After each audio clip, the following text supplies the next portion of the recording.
about this. He has no idea where he's headed.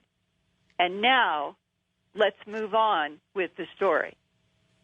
He wasn't given any preparation for it. No one said anything to him. Nobody warned him about what he was about to see. He was just told, go in and stay along the wall, that there were other doctors in the room, and from your scientific expertise, being a medical doctor, observe, and anything that comes to your mind, take notes. When he asked, what do you mean by that? This one general told him, it'll be self-explanatory. And when he walked in, he saw that there was an autopsy going on, that there were two medical doctors dressed up in garb. They had a body on a table, and that there was lights on this, and that there was camera equipment, both motion picture and a man taking still photography, and that there were two other men along the wall that he later found out all five of them were doctors, and that one room they were all military doctors. There were two tables side by side, and on the two tables were two dead alien beings. He said that his whole world shattered that day, and he began to cry as he related the rest of the story. And his hands were shaking, and every once in a while he would stop in telling the story and revert back to, I don't know why this happened to me. He said that one of these alien beings looked perfectly normal, that you didn't see anything wrong with it, but it was obviously dead. But the alien being on the table next to it was just the opposite. It was horribly burned, had a horrific wound in one of its legs, but the look on its face, he couldn't forget it, was the look of anguished horror at the moment of its death. And it was frozen on this being's face. The autopsy was already going on. He couldn't say anything to anybody. He was just frozen in silence. He said the stench was unbelievable, and that he was overcome by the situation and wanted to vomit, but he knew he couldn't. He wanted to run out of the room, but he knew he couldn't. And that for the first several minutes that he was in the room, that he just was transfixed, staring at what was going on and wasn't writing anything.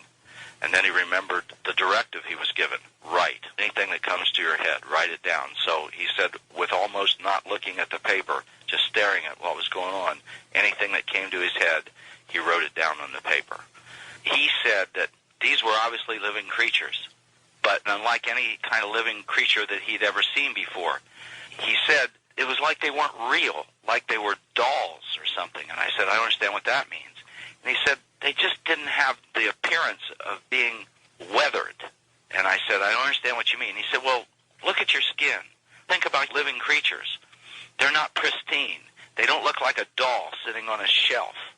These creatures didn't have any signs of age. I said, you talking wrinkles?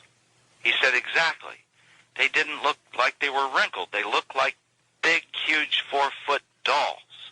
They were not powerful beings. I said, what do you mean by that? He said, strong. They didn't have big shoulders. They had real slender arms. They were not powerful at all, slim fingers and just small frame. They were not big. These were just little creatures.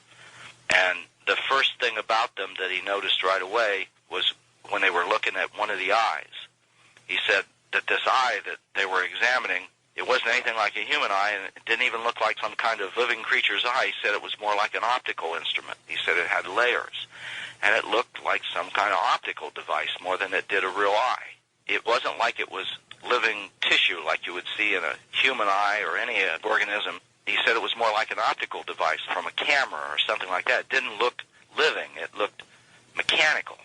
And he said the second thing that he noticed and wrote down, these creatures didn't have sex organs.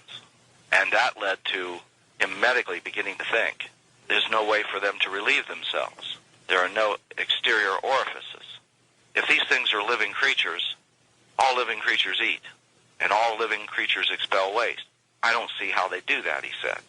And the next thing, he started looking at the mouth and went, the mouth doesn't look like it's a carnivore, like it would eat like an ape, or was kind of like hominid, but it was nothing like a human being. It looked more like, kind of almost like an insect, he said, in the shape of its head. And the insect part of it, maybe that's why its eye was so funny, that it was totally different than a human eye.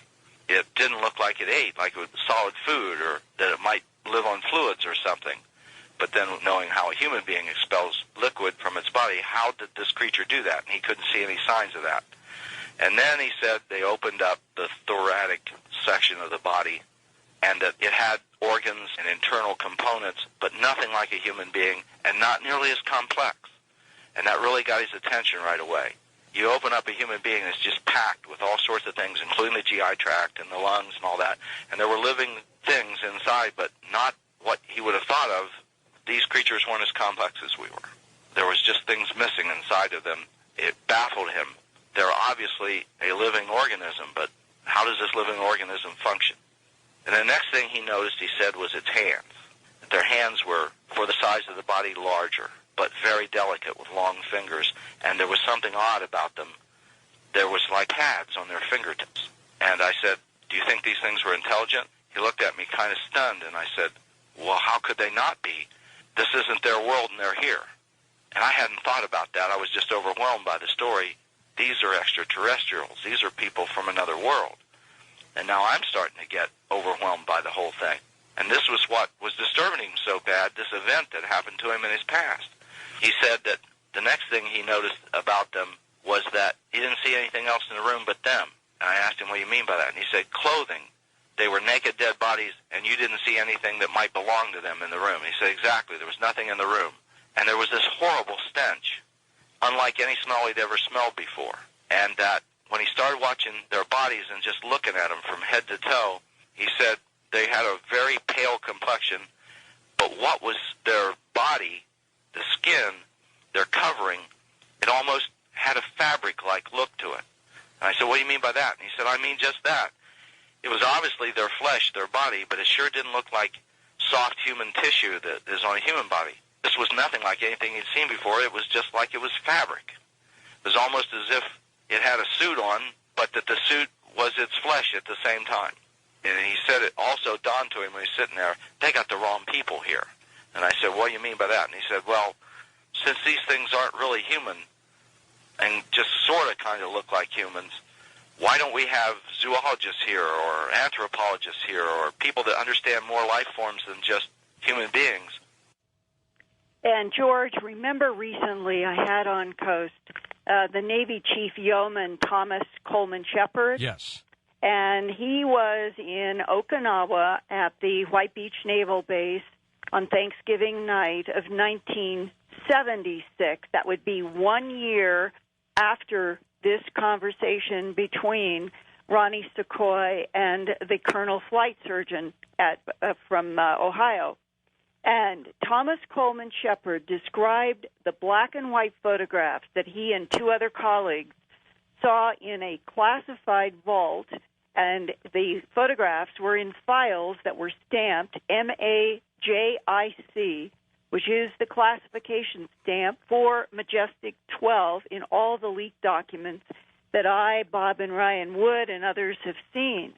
Well, in those drawings, he drew for me what he remembered of the photograph, and one of the details were long, thin fingers that had pads on the ends. Now, that is a correlation with this autopsy description. Thomas Coleman Shepard also said that it was odd that it looked like skin, but the skin, he even used the term, the skin was wrinkled like you would think of cloth being wrinkled, but he thought they were nude.